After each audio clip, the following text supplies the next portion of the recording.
it was inevitable in the last few days, and he felt it was the right thing to do. And we talked about not doing it right now. We talked about some different options, and he said, "This is the way I feel. This is what I want to do," and I think that's the way it needs to be. He deserves it. So you felt like there wasn't much of a fight you could put up when he came in with his mind made up. That was it. Well, I did.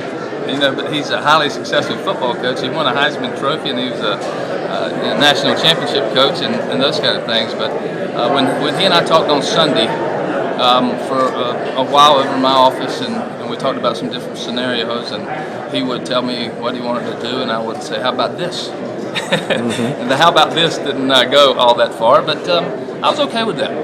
He is important as I visited with his coaches last night after he did, and I said that the most important thing here today is that Coach Steve Spurrier is happy to be where he is, and he feels good about the decision he made, and that's where it needs to start and stop tonight, and that's what we did. Have you had time to take stock of everything he meant, and you as not only going from coach to AD, but everything that he's meant for this program? Well, I think that, again, in 2004, when I was just a coach, we're always trying to improve our programs, and the day he was hired, we all got better.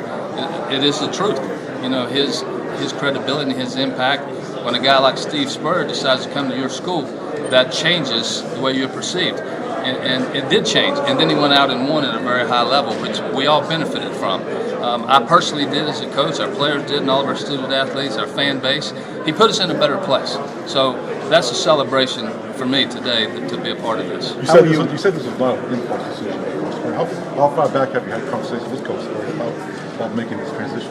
Well, I think we go back to the day that I became the director of athletics. He quizzed me. He quizzed me that why are you doing this? You can keep coaching. And I said, yeah, I could. I just this was something that I had on my plate. This is something that I wanted to do outside of coaching, and we had long conversations about that. And he said, I don't think that would ever fit for me.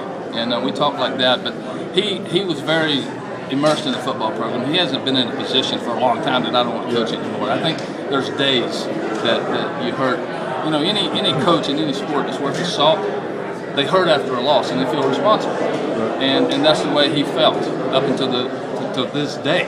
And that's tough. But he feels comfortable where he is today, and because of that, I'm happy. He's